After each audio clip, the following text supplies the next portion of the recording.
She'll serve her sentence and get free and be walking the streets of society.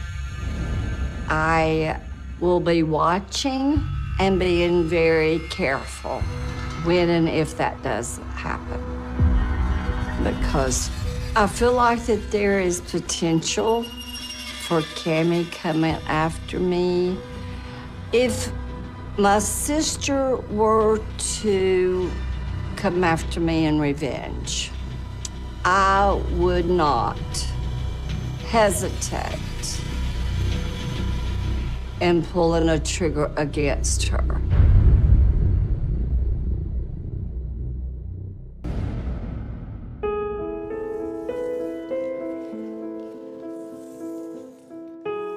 This is me and my middle sister, Cammie. There was exactly 3 years between us. The bond was developed very early on because I adored her. She loved to get in the bed with. I would tickle her belly. It was a wonderful time in my life. And I hope even in hers, maybe it's not remembered, but it's still in there somewhere.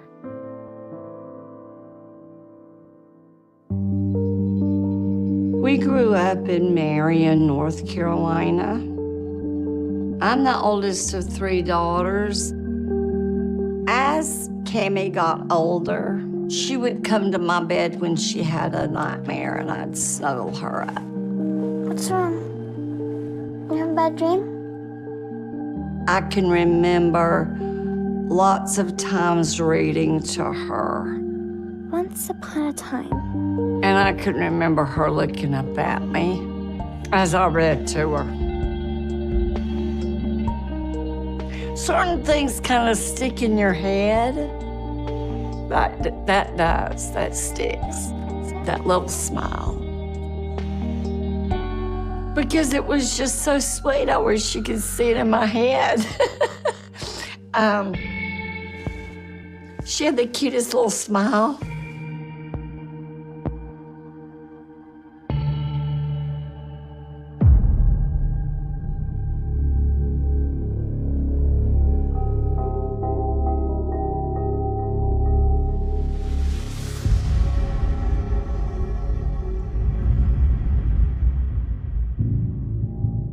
Probably around the age of 6, I started seeing a behavioral change in my sister.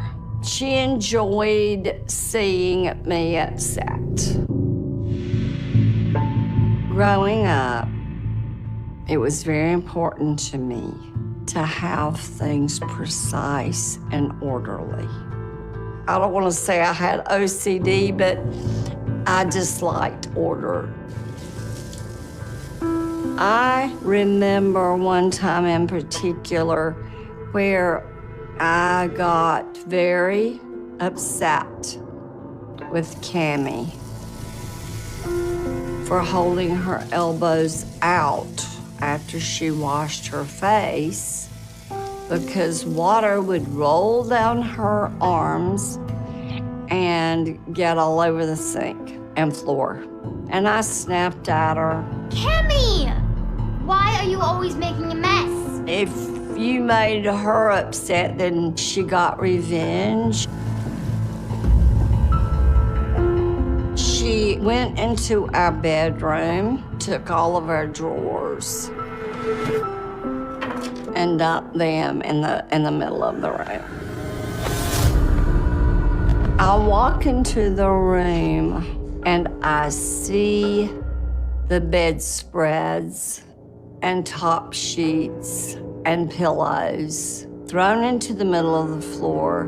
Cammie, why would you do this? I was so angry in seeing that. I would say, Cammie, clean up that room. Well, she wouldn't. And she would laugh. She was actually being very entertained at me being angry. Well, don't Don't just stand there. Help me. I think that the laughing when seeing me so upset was even worse than the actual deed of the destruction. Her intentions were to deliberately antagonize me.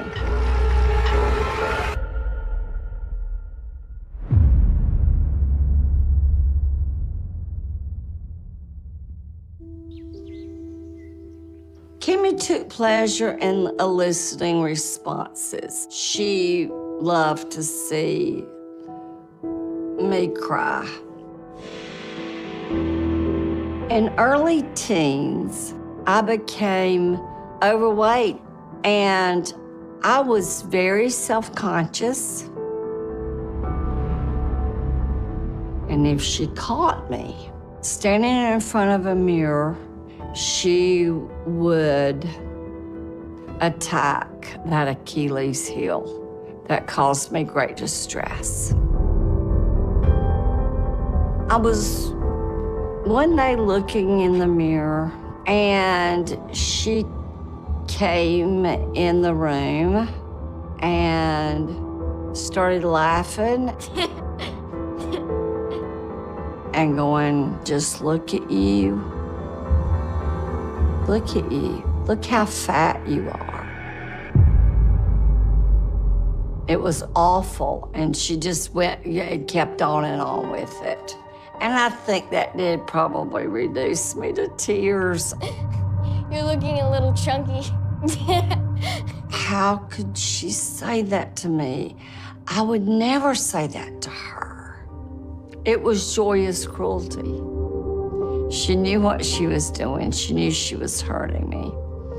And she was being entertained by that. God, you're disgusting. She enjoyed doing that on a regular basis. She had a distorted viewpoint of me her whole life. And she enjoyed seeing me cry.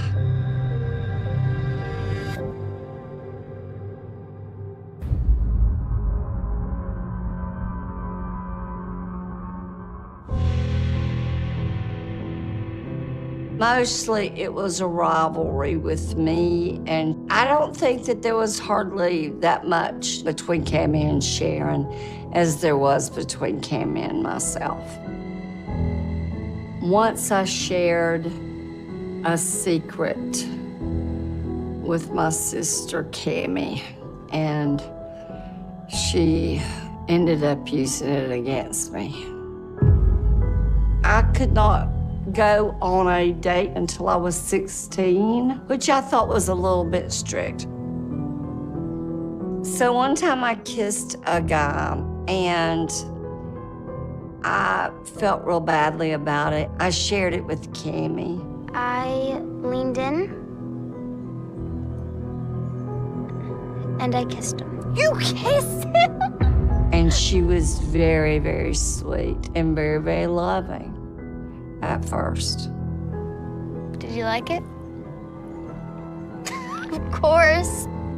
She responded with, oh, Cindy, don't worry about that. That's not that bad. She was comforting. But seriously, you can't tell anyone. I promise. I won't tell anyone. Okay. I realize now. She would think through, how can I hurt Cindy the worst? All of a sudden she thinks, oh, I have leverage. I can use this. And of course, that's exactly what ended up. 2 days after the incident, she started blackmailing me with my mom. Mom would divide cookies or a candy bar, and I would not give her my share. Give me them. I'm not giving you my cookies. and she threatened to blackmail me by using the secret that I had told her.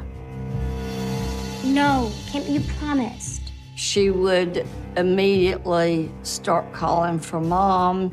Fine. Have your way. Mom! Wait! I would say, wait, come back. Here, you can have this. Here. Because I didn't want that to happen. Thank you. Kimmy blackmailed me for several months. A normal person would not do that to another person.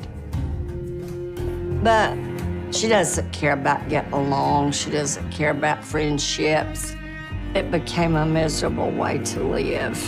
And finally, one day, I had had enough.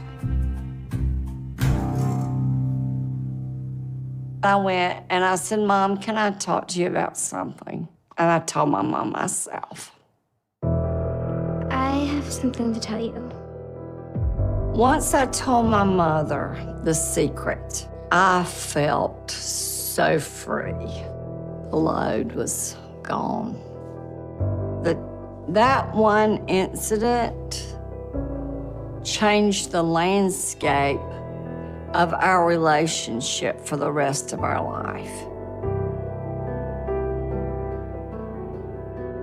Because I never could trust her fully again.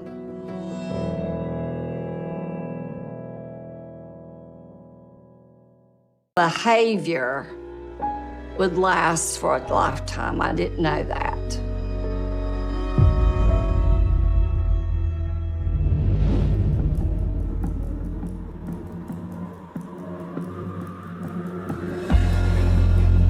As time went on, we noticed that Kimmy became more and more obsessed with revenge.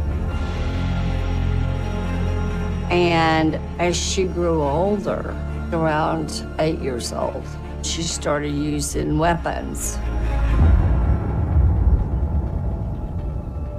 One day, we were on the school bus coming home, and I was teasing her about a particular boy that liked her. We got home, and then it started. Come on, Cammy. I was only joking. She just decided that she was gonna go get a kitchen paring knife. I heard the door open, and I was standing in the living room. What are you doing? And totally unexpecting that she would throw a knife at me. She just took it by the knife part and threw it. And it lodged in my wrist. What is wrong with you? It was like very, very bloody. I was trying to stop the bleeding. You could have killed me. She walked by like, that's what you get. That serves you right. Did not say, oh, I'm sorry. Just walked on by and went on her merry way. There was no remorse, but I think satisfaction. I really think satisfaction. When I told Mom and Dad that, she got 25 licks with a belt.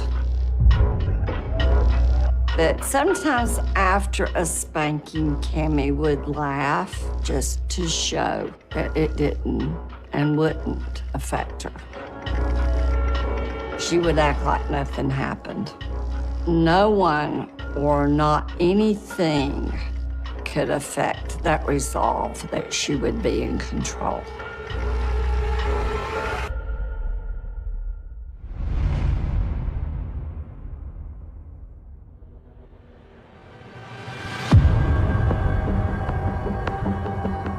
It was frightening living with Cammie because I never knew what would set her off.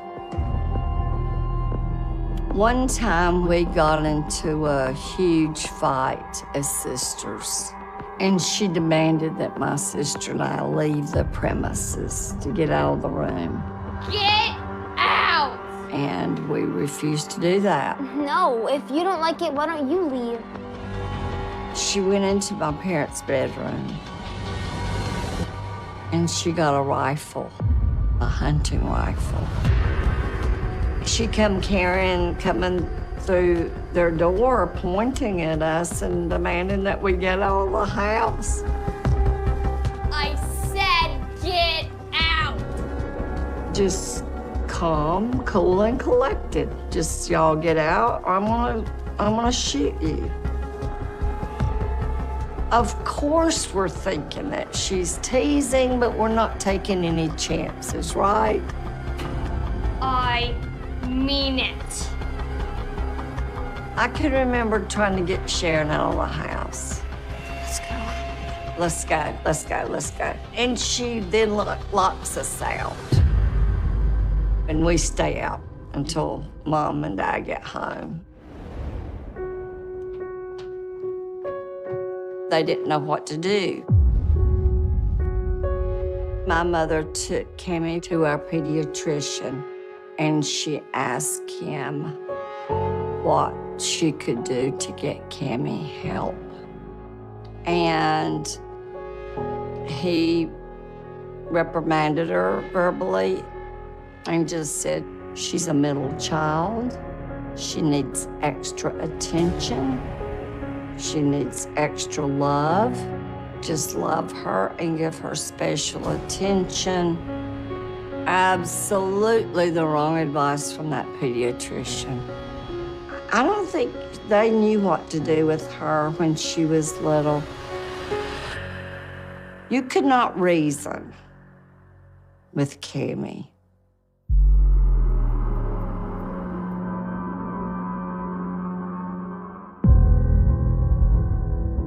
It wasn't that I hated her. You just don't want to have a relationship anymore. And there was times when we were teenagers that were good. Cammie was 21 or 22 when she got married. I was 24 when I got married. We were close then. Well, close enough to the only time that we really saw one another was like Mother's Day, Easter, was just your normal, see you later, hello, how are you, kind of thing.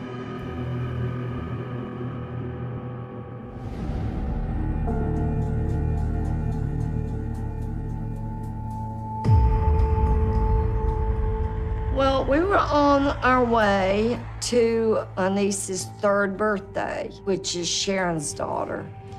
And I had Cammie with me and 2 of my sons. And Cammie was saying cruel things about my nephew.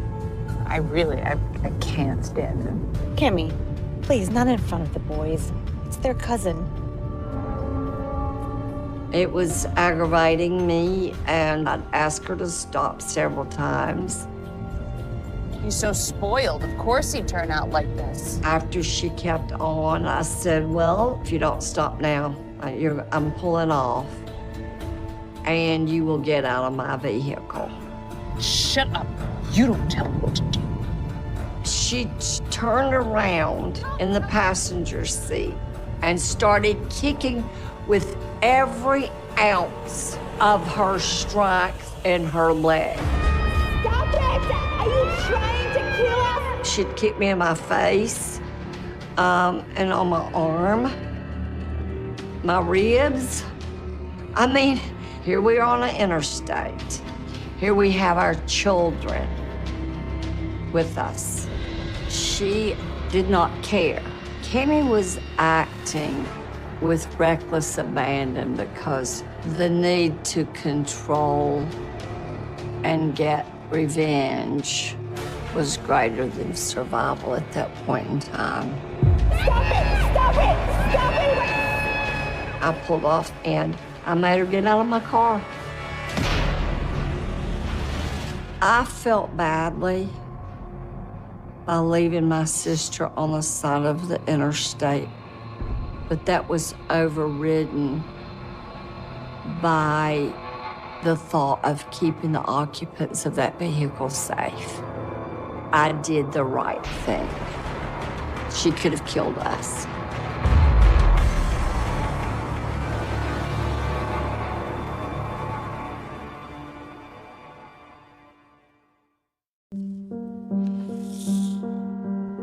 All right, this is my sister, my dear brother-in-law, Terry, and they are in France, maybe on their honeymoon.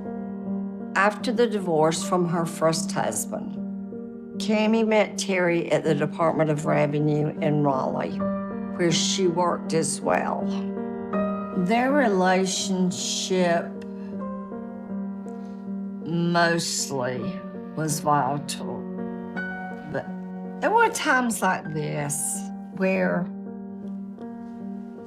you could sense some fun loving. It's wonderful to see them like that. She looks genuinely happy.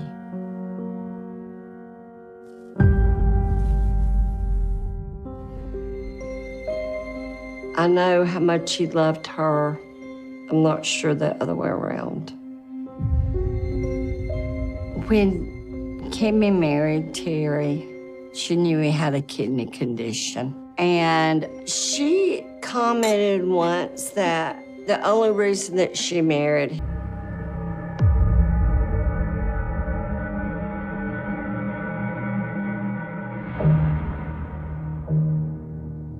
when Cammie and Terry divorced, there was a terrible custody battle for the children. Terry and I started talking about it. Terry thought that Cammie had broken into his apartment because little things would be altered.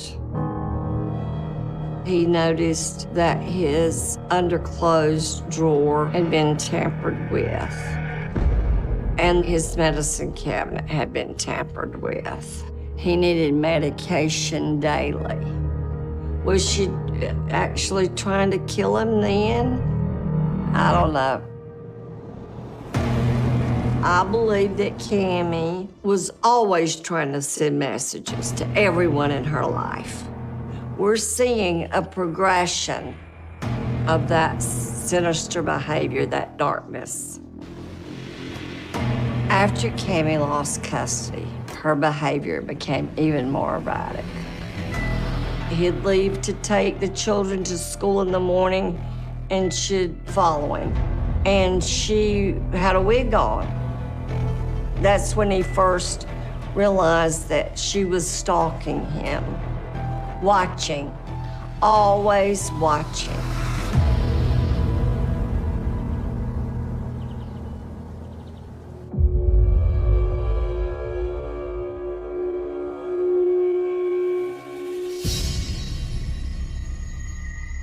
When Cammie lost the children and Terry became their full guardian, she blamed me and said that I had paid off the judges and paid for his lawyers. Of course, that wasn't the truth at all, but that was what she believed. Cammie had a seething rage that was directed toward me because she thought that I was directly responsible for her losing her children. She never openly threatened, but there were several times that Cammie had called me, making reference to things she wouldn't have known about unless she had been stalking me. You're not scaring me. Stop calling here. And sometimes at night, I would get this eerie feeling or sensation that someone was watching me.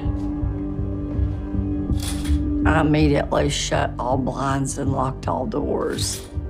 It's like that almost panic. Do it now. I felt like she could come into my home and hurt me while I was sleeping, while I was watching TV. I felt like my life was in jeopardy.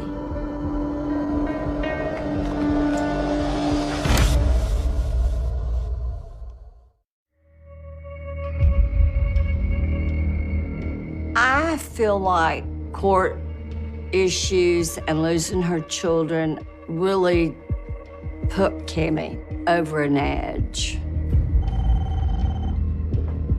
One day I got a call from the detective in the city that she lived in, stating that a report was filed against me because I was poisoning her food.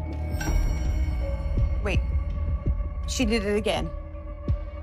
I would get a call once a month at least with them saying that she was reporting a crime, that I had been in her house and had poisoned her food.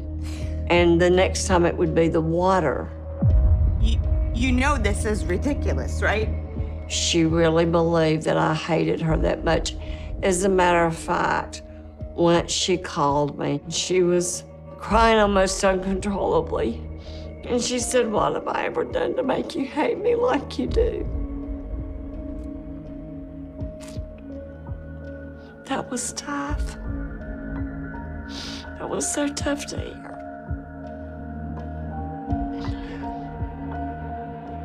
Anyway, she believed it and still does.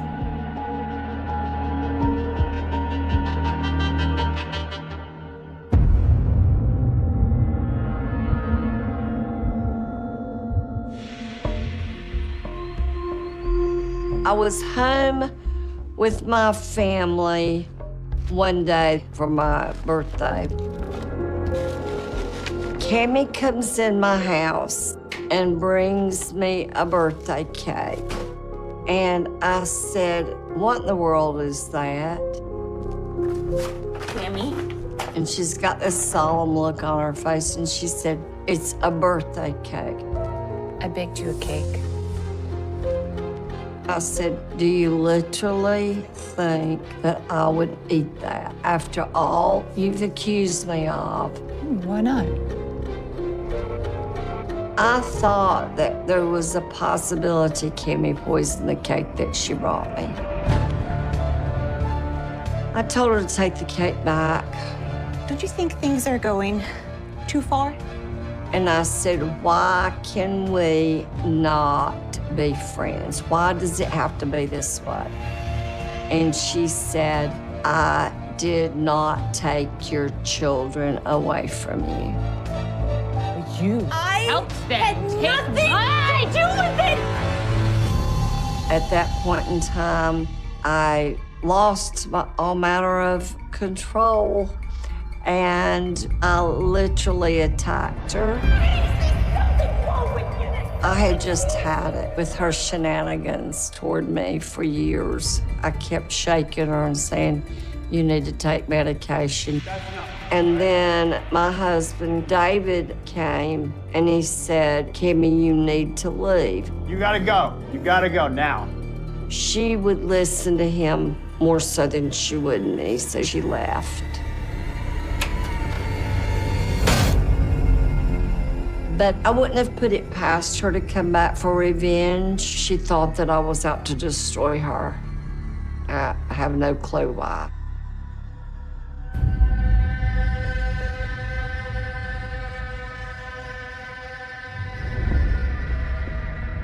Our last Christmas together, she wasn't invited because she had a restraining order. And she wasn't supposed to be near the kids. Merry Christmas. And she came, What are you doing here? No, you're not supposed to be here. I was watching her hands in her coat pocket. I was afraid of a gun. I didn't trust her. The children went to the basement with Terry. I took her aside and I told her that she wasn't supposed to be there. And I told her to leave, and she got a little smirky look on her face. I was obsessed with watching her hands in her pockets. It's Christmas. I do think that she was deeply, deeply hurt. Having Christmas, which was the grandest of all holidays in my family, and for her not to be able to be invited.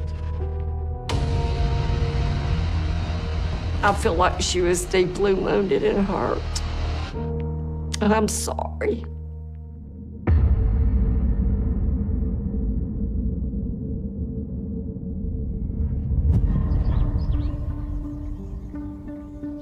I was starting to be fearful for Terry and myself.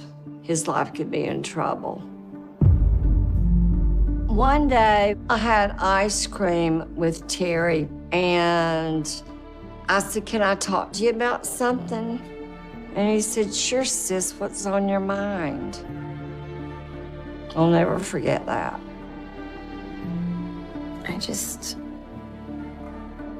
I feel like she's up to something.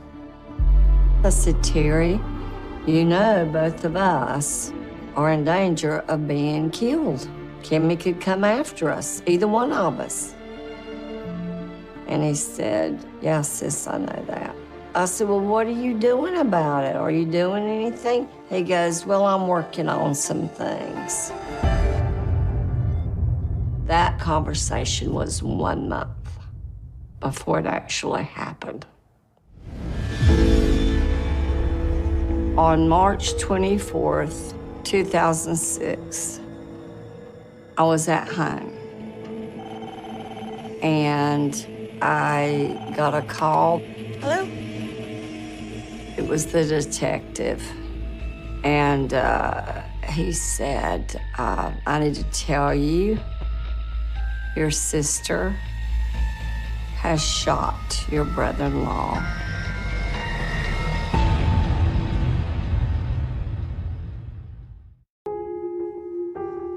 She shot him? I went totally out of kilter with that call and just started screaming.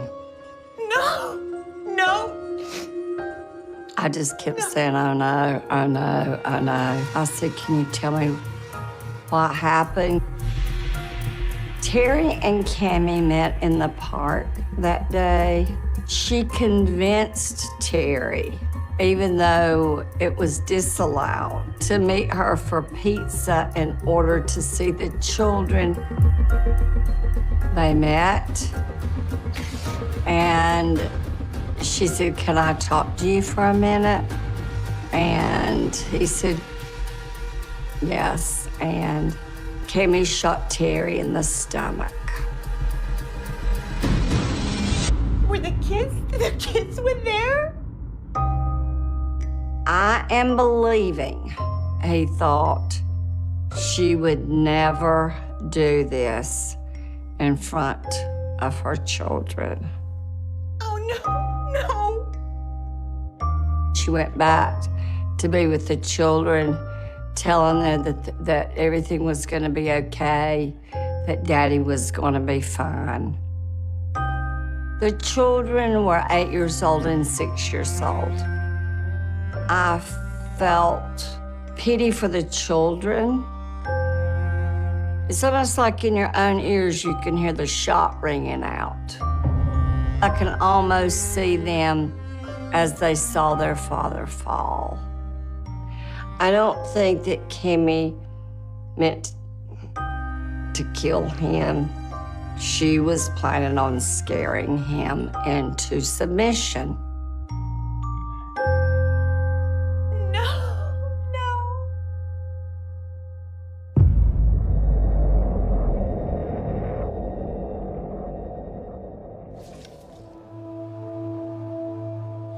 This is a picture of my precious, precious brother-in-law. And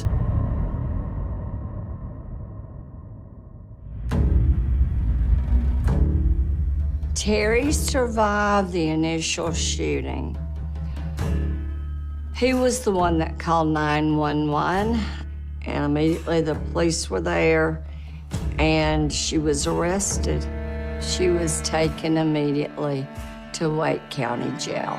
And even though I really was still angry, I heard the words, "I did not have your children taken away from you."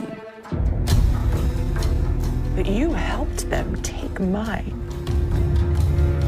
So at that point, I told her that the next time that I saw her, hopefully would be in the next life. And she immediately laughed and said, "If you're talking about heaven, you're not gonna be there." I can't do this anymore. I told her that I would not be visiting her again, ever, as long as I lived. I hung up the phone and I just walked out. That was in 2008. I never went back to see her. Cammie was charged with second-degree murder. I can remember one attorney that met with my family, and he said, "She will be doing very well if she escapes the electric chair."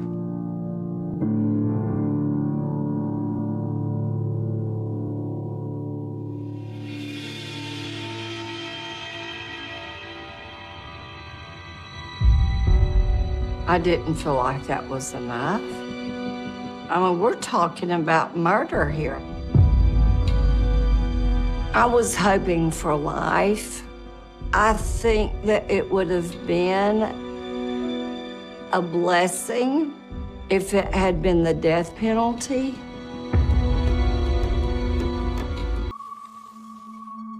I had the ability to reconstruct her life, make different decisions for her that would turn out to be happy. I want her to be happy. Yes, I do love her very much. Even with all the pain that she's brought myself and other people, I still love her very, very much. It's an unconditional love.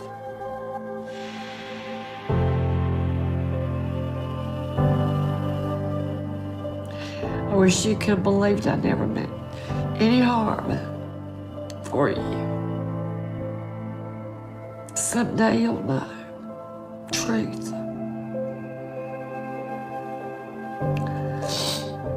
Someday you'll know truth.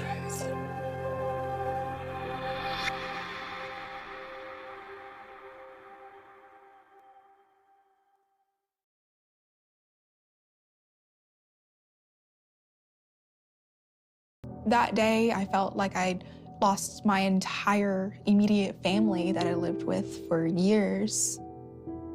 I just felt like I didn't even have a mother anymore. I don't feel bad for her for being in prison because of what she's done. But I really want my mom back. And that's kind of what I'm looking for whenever I talk to her. Hi, Mom. Can you hear me? Yeah. Just one question. Was she trying to run away from you? Is that why she was on the porch? I guess so. Yeah. Did they suffer at all, or do you know? I'm sorry, baby. I'm very sorry. I mean, she took 2 lives, and she can't ever get those back. And no one's ever gonna forget that or forgive her for it.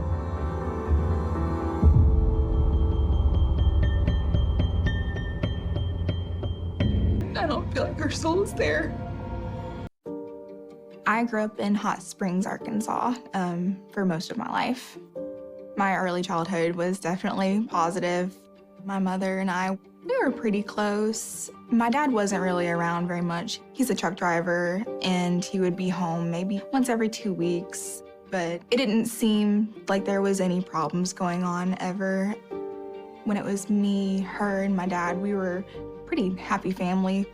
Nothing really seemed wrong, usually, but I didn't really see it. But there were problems, for sure.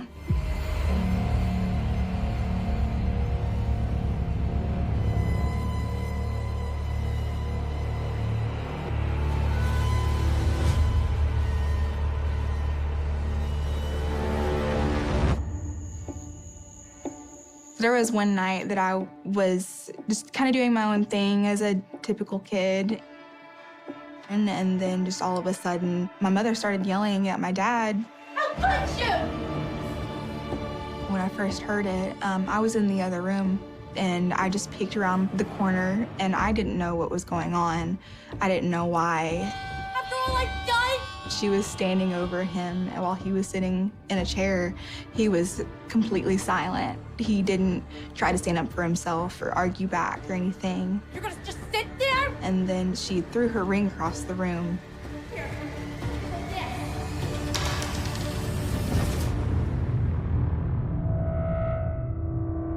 And that scared me a little bit. Saw my mom's face during that moment, and her facial expression just completely changed into something I had never seen before.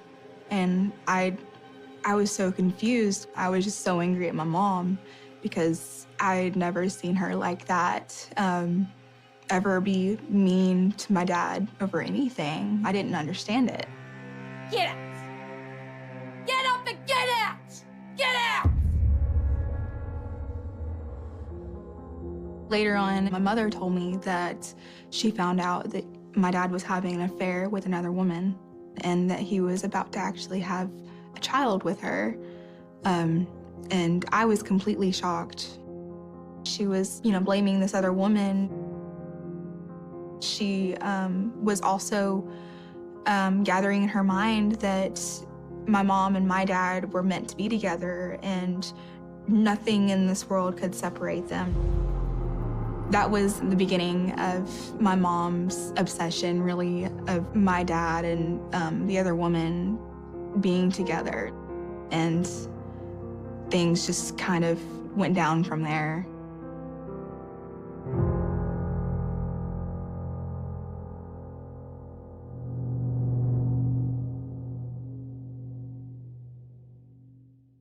All day that day.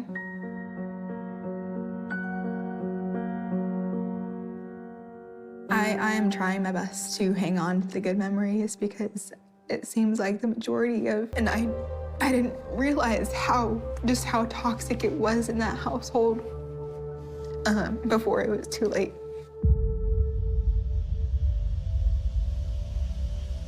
It was after my sister was born. My mom told me that she planned on having the baby in order to keep my dad, because she had the feeling that he was kind of trying to be on his way out of marriage, out of the house, and to leave my mom and me. So she had to find a way to try to lock him in.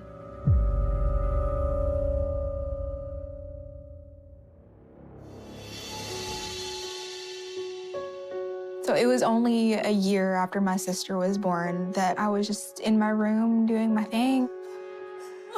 All of a sudden, she kind of bursts into my room in tears and sits down on my bed with me. And she told me my dad pretty much just made it official, like, I'm leaving, I don't love you anymore.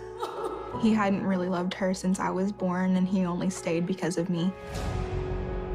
She blamed the breakup of their marriage on this other woman. She's a monster.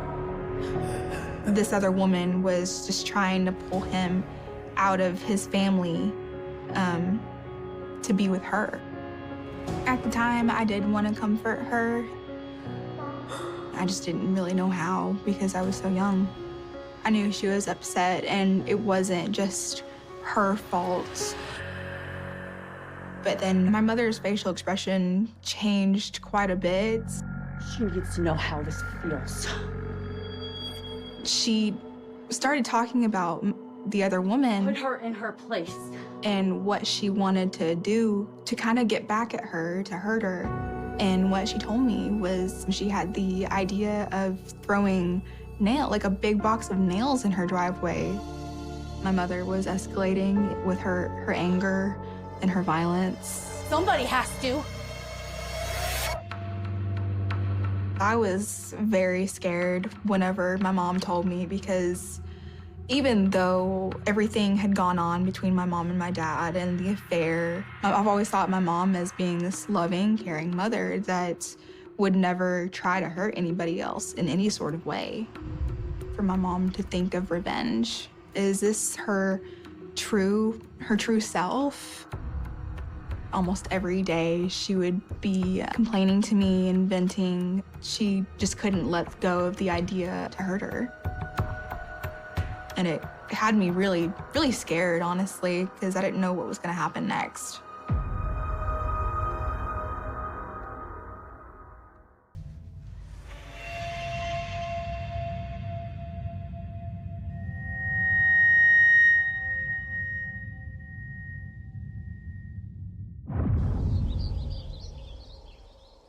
My sister definitely didn't have a great childhood because of my mother. She just gave in to her anger and punished her, spanked her, yelled at her.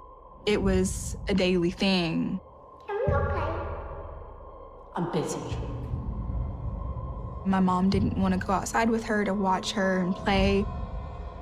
My mom would always just put it off, you know, like go sit down, play with your toys, watch TV, just don't be in my way, don't get on my nerves. It always seemed like my mom was at her wit's end, and anything that my sister did, it was wrong. My mom was always screaming at Megan. What did I say about toys on the table? We were always walking on eggshells because my mom was so frustrated and angry all the time. Can't you just be quiet? You know, she was a very serious woman whenever she would get on to us.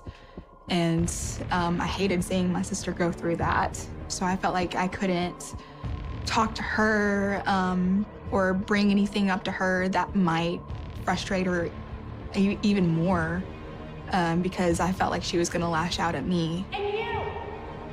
I was scared of my mom. Don't you know better than Oh, it was just, it got to the point where I didn't know how to be comfortable in the house because I didn't know how my mom was gonna react.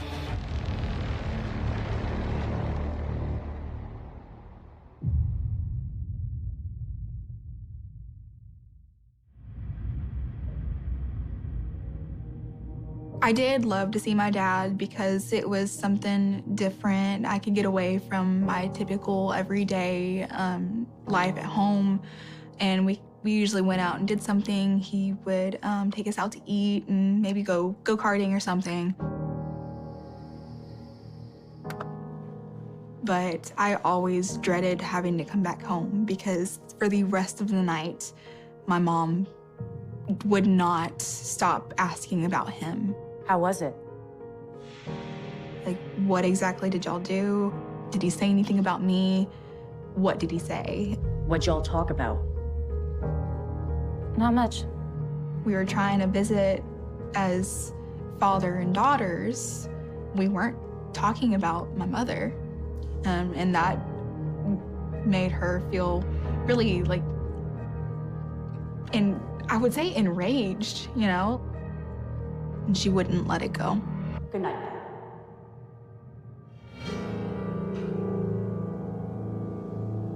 She wanted to know every single detail of what we did and what we talked about, and it had nothing to do with her. And as time went on, at first it was the anger and blaming my dad and my stepmom for everything that happened. And she still couldn't accept that, my dad was never going to come back to her. She just went deeper and deeper into her depression over it.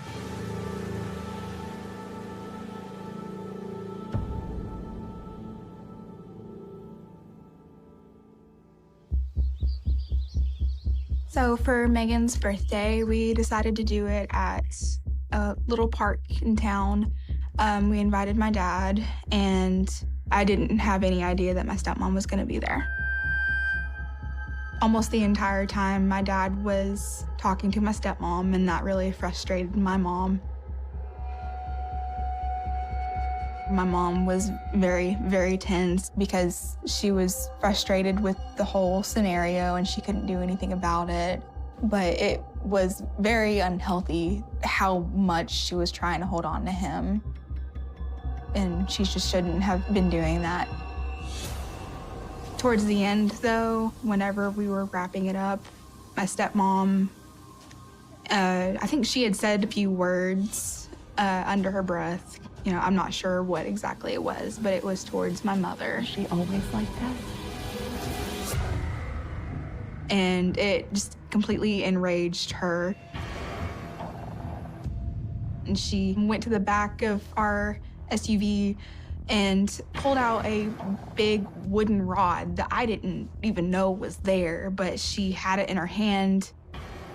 You got something to say? Ready to strike her with it, and it really scared me. It scared everyone. I'm right here. I couldn't stop her from doing anything. I was just, pleading to her, Mom, please don't do this. And my dad noticed that, and he, threatened to call Department of Human Services on my mom. And my mom just kind of raced back in the car. And my mom still has that wooden pole in her hand. She threw it pretty hard back into the SUV, and it almost hit my sister in the head. It was just very scary to me, and I didn't know what to do. Get in. I was upset because I was scared of what just happened and what's gonna happen next. I had no idea. I don't think we ever really talked about it after that day. It was just kind of shoved to the side after that. This was the first time that I really saw my mom act this way, as violent as she did, but it definitely wasn't the last time.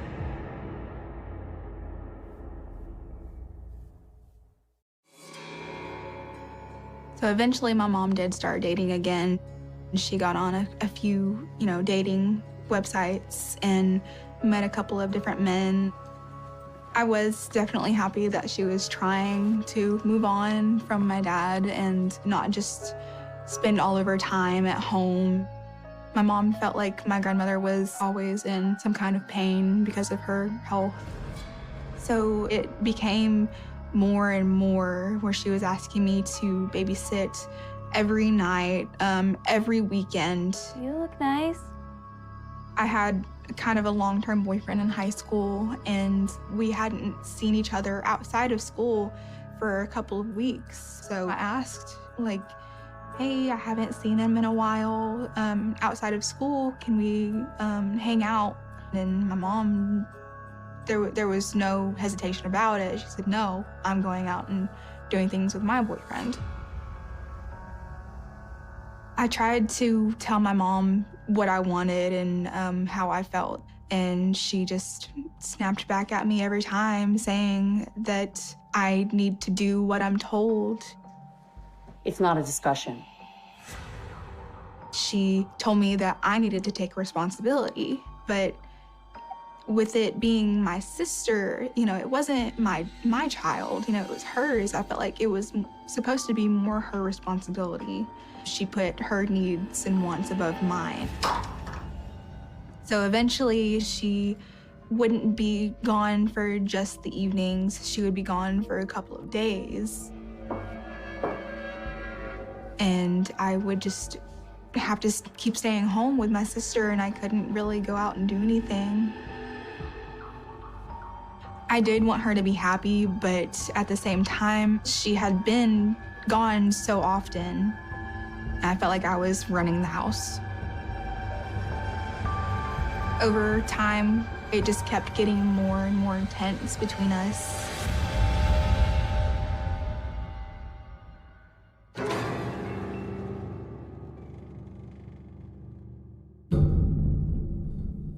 After a while, me and my grandmother agreed that he needs to be out of our lives. What is this? It was very difficult for me because I knew that she would just push my opinion to the side. Mom, he's not good for you. You haven't a damn clue what's good for me. But I really did communicate with her that I don't think that he is right for our family. You brat! It just doesn't sit right with her, I guess. And she got pretty furious with me at that moment. She started screaming at me, which really frightened me. I was trying to defend myself, but I couldn't do it without crying. I couldn't keep my emotions from pouring out. Why are you doing this? It escalated pretty quickly. Shut up! And then she pushes my seats. I tipped over, but I almost hit my head in the side of the fridge. It was very shocking to me. I really had no words after that. Like, I was just flustered by the whole thing. I was definitely thinking, like how can my mother do this? She didn't apologize for what she did, and I was really kind of giving up on having a good relationship with my mother. I was at the point where I didn't really trust my mother. I didn't know what to do. I didn't know what to say to her to get her to try to change. That day in the kitchen was really the first time that she was ever that violent towards me. And I was very, very deathly afraid that it was gonna happen sometime soon again. After that incident, I didn't feel safe in that house.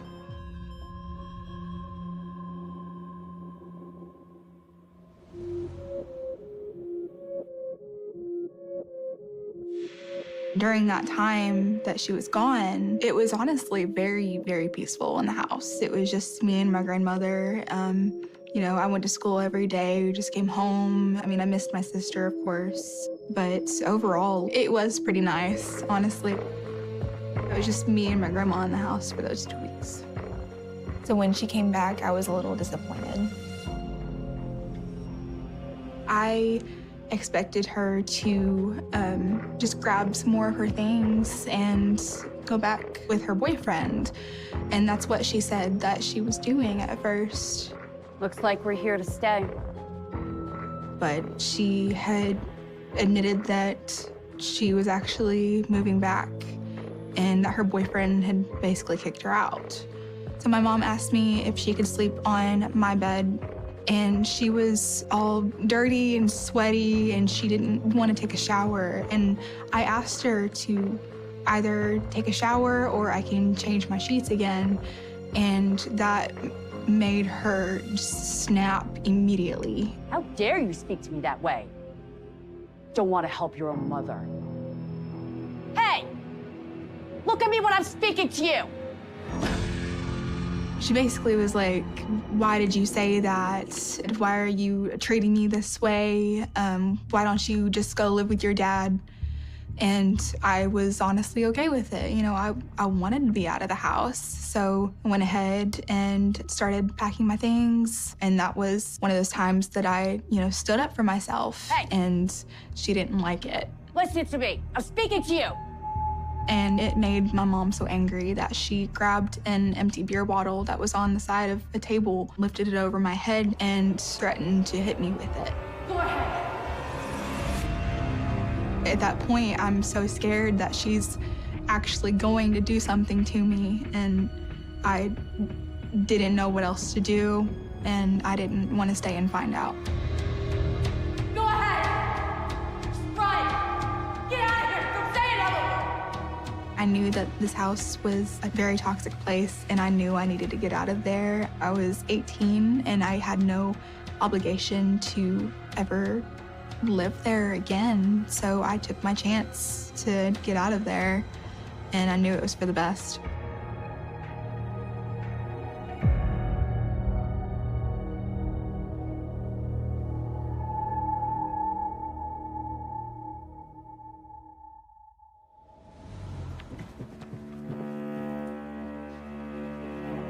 I realized the best time was when she was picking up my sister from getting off the bus, which gave me about a 10 to 15-minute window to go in and just grab my things and leave.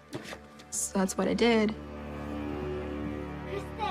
During that moment, whenever I was in the house, I noticed that my sister had actually ran past my mom to get home, and I was able to, tell her, hello, I love you, I miss you, and I'm sorry things had to happen like this.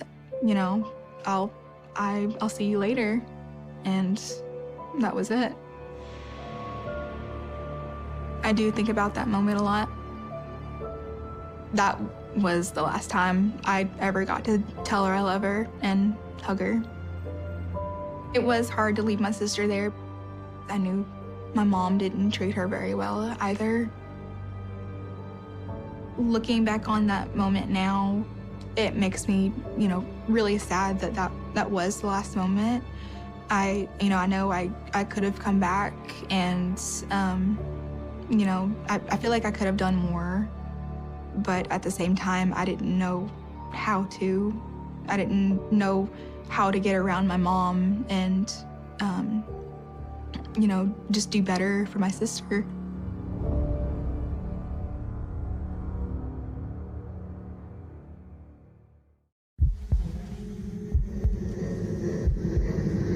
I'm gonna say this. God does not like a marriage that is split. Once you marry, you're married for life, okay? Your dad and I have been split up for 7 years, and a woman is coming in and has come in the middle of both of us, okay? Which is the devil. She's acting like a completely different person than what I knew. I felt like maybe I should record this in case something does happen and we need some kind of explanation or, something to show like how it was leading up to what had happened, even if I didn't know that was gonna happen the very next day.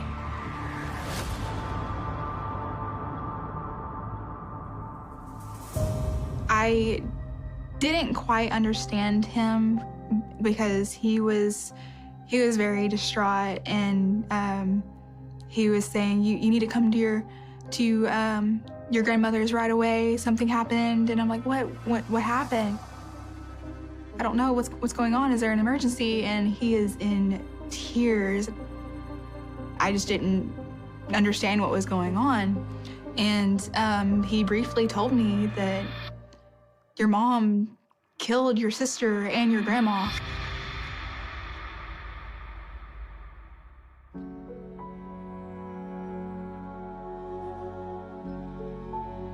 Just in that moment, I could not feel anything. I didn't believe it was real at first. I was like, am I dreaming? And I feel like I'm melting. I can't feel anything. I can't think of anything else. I'm just bawling and in tears because I don't understand how any of this could have happened. So I go ahead and call my dad, and I tell him what happened, that my mom killed my sister and my grandmother, and I've never heard my dad ever in tears until that day. And I hate that I had to be the one to tell him.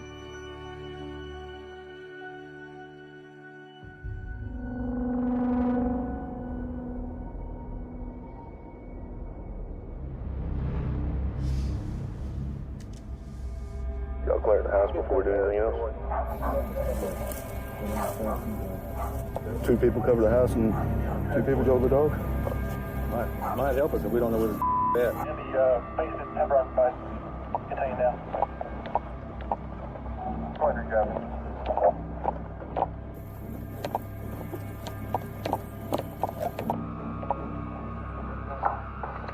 I'll go ahead, go. Yes, sir.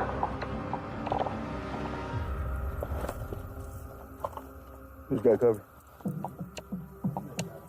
She knew what she was doing because she had that plan, and it seemed like she was possibly trying to cover her tracks. I've never been in camp here in Texas in my life. No, get used to it.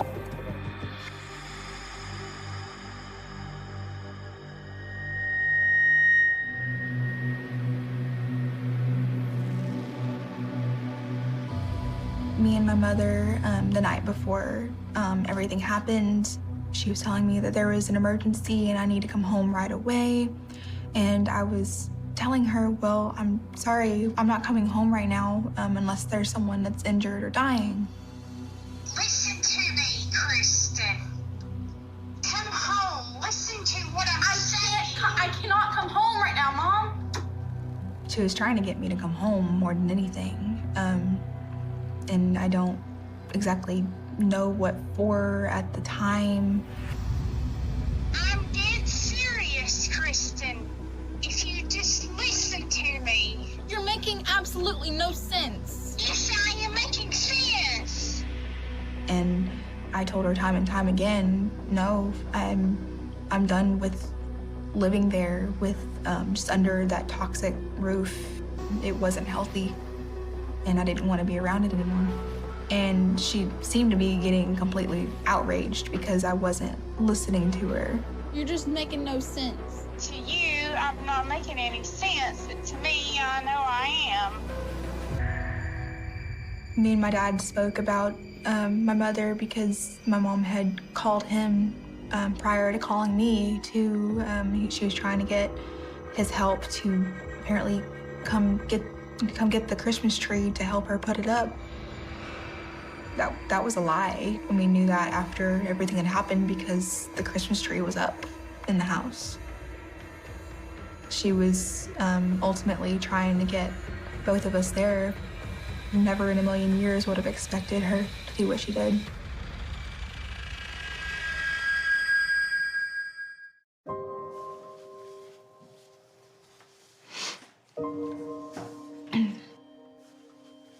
This picture is of the funeral. I had 2 pictures printed out when my favorite picture of my sister that I took, and really the only decent picture that I could find of my grandmother. This day, it was a very hard day for me because, it was me trying to say goodbye, and everyone else trying to say goodbye, but I never actually got that chance to tell them bye. There's a lot of people there that I didn't know, so I was still really uncomfortable, but thankfully my family that was around me made it a little easier to deal with. It was definitely difficult to do.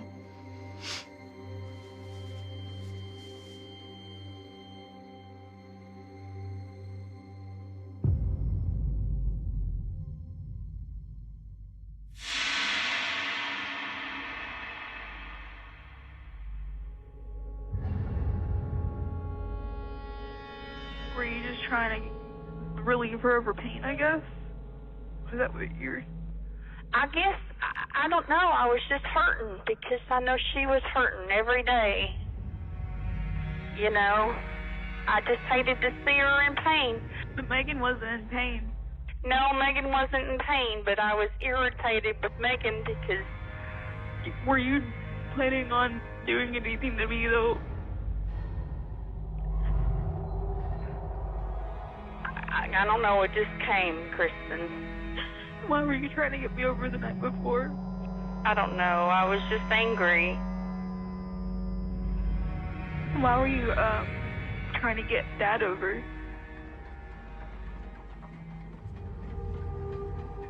I had hopes to getting back with your dad. I don't know. I still love the man. To me, it was like she was using him. She doesn't love the man. You know? She took my life away, Kristen, and everything that ever amounted to me away.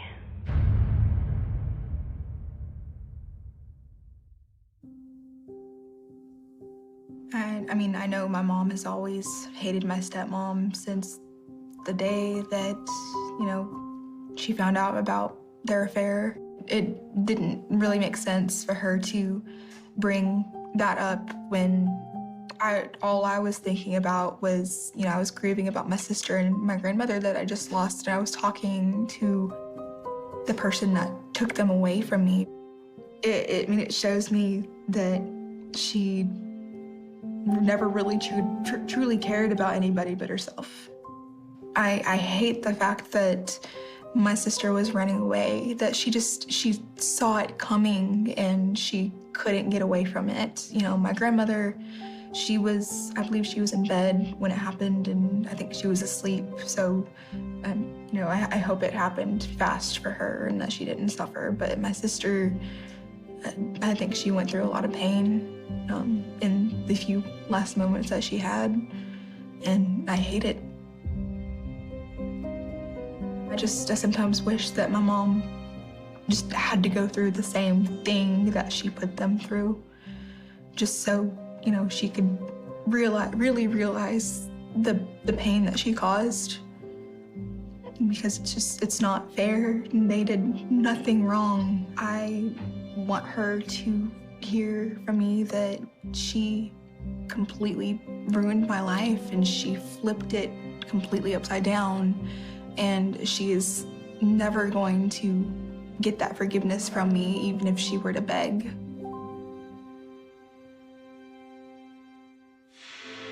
You know, and I didn't want it to end. I feel like we both missed out on a lot. I mean, if I could go back and talk to her one more time, you know, I would probably tell her I love her about 50 times before I couldn't anymore. You know, she just had so much life and it was taken away.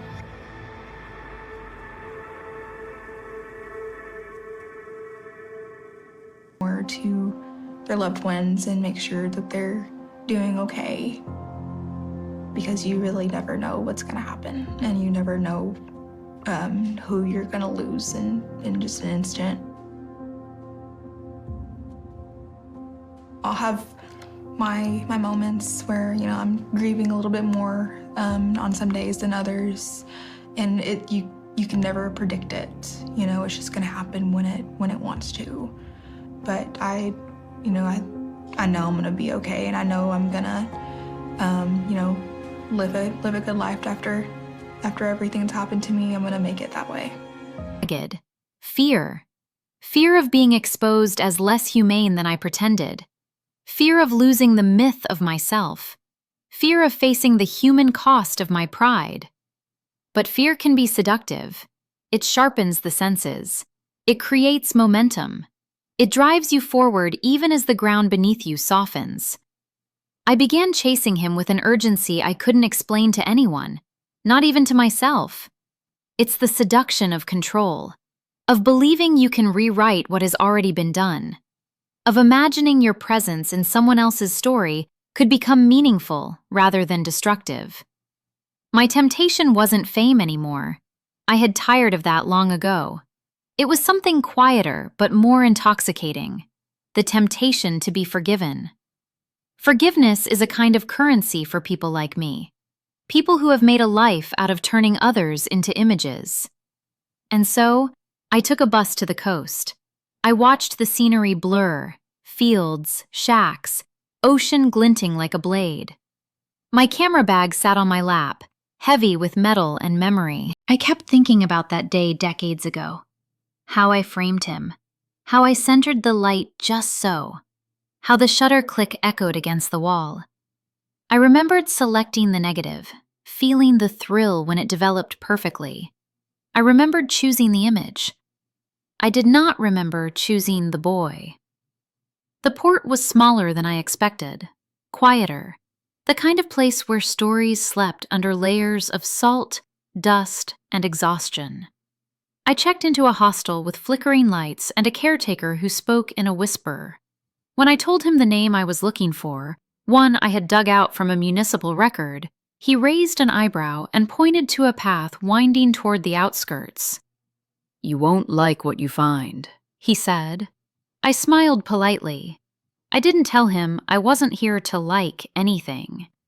As I walked through the narrow streets, children chased stray dogs, couples argued at open windows, and fish vendors shouted over each other. Life, stubborn and ordinary, filled the air with a smell I hadn't felt since my early days in Santiago, a blend of sea, smoke, and unresolved history. Every corner felt familiar, though I had never been there. Perhaps guilt creates its own geography, maps made of what-ifs and half-remembered sins. I asked around quietly. Some people shrugged, some turned away. One older woman looked at me with recognition, then pity. "The photo," she said softly. "You're that woman." My throat closed. I managed a nod. She sighed and pointed uphill. "He lives near the old cannery." Then she added, almost reluctantly, "He burns things sometimes. Photos, papers. You should know that before you go." I climbed the hill slowly, feeling heat seep into my skin. Salt wind tangled in my hair. Every step felt heavier, filled with a mixture of anticipation and dread. I rehearsed what I might say if I found him. "I'm sorry. I didn't understand. I'm here to listen. I want to know your story." But every sentence tasted performative, every apology rehearsed. Truth, I realized, isn't found through prepared words. It's found when the words fall apart. Near the cannery stood a small, worn-down house with faded blue paint peeling like old skin. Smoke drifted from the yard, thin, gray, deliberate. I froze. I knew that smell. Burning paper, burning images. I walked closer. There, over a shallow metal basin, a man stood feeding photographs into flames. Dozens of them. Some intact, some already curling into ash. For a moment, the wind shifted, and I saw the edges of my photograph among them. Not a replica, not a print. I felt my stomach plunge, as though I had stepped off some invisible ledge. He didn't turn around, but he spoke. "I knew you'd come eventually." His voice was rough, like gravel soaked in salt, a voice grown out of years, not days. My throat tightened. I said nothing. "People like you always come," he continued. "When you get old, when the applause stops, when you start needing the people you once used." The heat from the flames brushed my face. I still couldn't see his expression, but I could hear the brittle calm in his voice, the kind that forms only after rage has burned itself into exhaustion. "I didn't come for a story," I whispered. Even as the lie left my mouth, I knew he heard the tremor that betrayed me. He let out a bitter laugh. "Everything is a story to you." He turned then, just enough for me to see the edges of his face, the deep-set eyes, the scar running along his jaw. "You stole my childhood," he said quietly, "but you gave me history." The words struck like salt on a fresh wound. I opened my mouth, maybe to apologize, maybe to explain, maybe to beg, but he raised a hand. "No, Not yet. He pointed to the basin of burning photographs. If you want to understand, watch. And so I did, silently, helplessly, as the past dissolved into smoke and ash. As I stood there, watching pieces of his life curl into fire, I felt the strange pull again, this time more dangerous than ever. The temptation to defend myself, the temptation to justify my choices, the temptation to reshape this moment into another photograph, another narrative where I could emerge as enlightened, remorseful, forgiven. But he didn't give me room for any of that. He kept burning. He kept speaking. And I realized the truth I had avoided for 30 years. Finding him wasn't redemption. It was confrontation. Temptation had brought me here, but something else would be required to stay. Not pride, not narrative, not the polished sentences I had prepared, but a willingness to be small, to be exposed, to be wrong. For the first time in decades, I lowered my camera, and I listened. He didn't invite me inside. He didn't offer a chair. He didn't ask my name. He already knew it. Instead, he walked past me down a narrow path behind the house.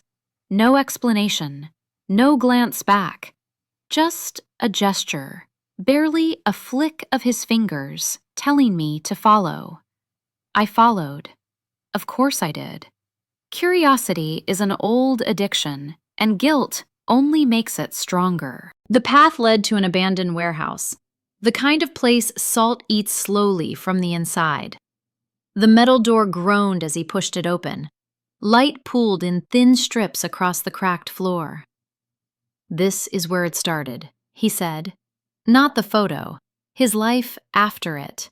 He pointed to a wall covered in old graffiti, faded slogans, names of the disappeared, symbols of a resistance that people now romanticize, the way distance softens brutality. And then he reached into a battered box and pulled out something I wasn't ready for.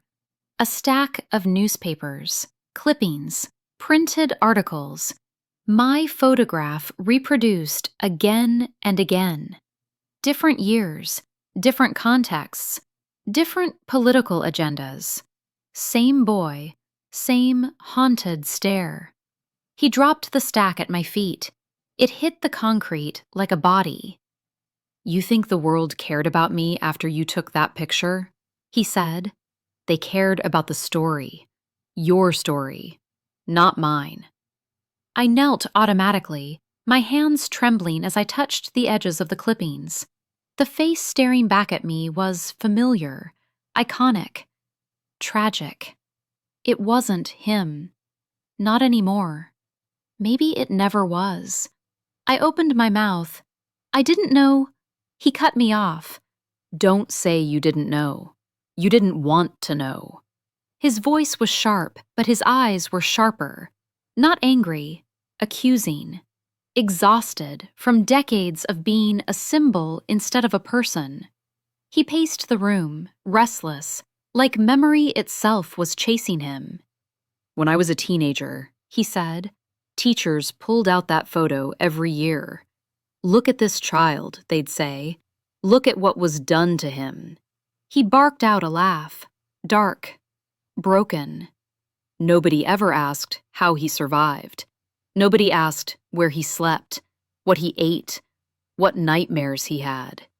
He ran a hand through his hair. You made me a warning, then a message, then a metaphor. I became famous without ever living anything worthy of fame.